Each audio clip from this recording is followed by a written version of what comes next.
এই পাঁচটা কাৰণত অহংকাৰে আপোনাৰ সফল জীৱনো ধ্বংস কৰি পেলাব পাৰে।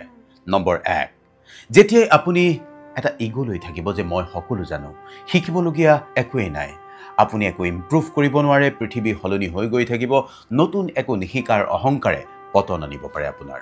2, আপুনি নিজৰ ভুল নেদেখে, এক ইগো, আপুনি একো ভুলেই নকৰে, এই ইগোৰ কাৰণে কাম জনা মানুহ আপোনাৰ পৰা আঁতৰি যাব, আপোনাৰ সংগ নলয়।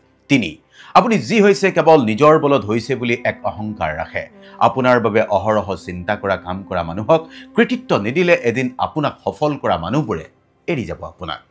নম্বৰ 4, আপুনি আপোনাৰ জুনিয়ৰক যিমানেই সৰু মানুহ বুলি তুচ্ছ তাচ্ছিল্য কৰিব, সিমানেই মানুহ কম হৈ আহিব আপোনাৰ টীমত। নম্বৰ 5, মই কেতিয়াও হাৰি নাযাওঁ, কুমুদ দাস কেতিয়াও হাৰি যাব নোৱাৰে বুলি যদি ইগো ৰাখি কথা কওঁ, ময়ো হাৰি যাম এদিন। জীৱনটোত আজিৰ পজিশ্যন ধৰি ৰাখিবলৈ অহংকাৰ নকৰিব। ভালে থাকিব।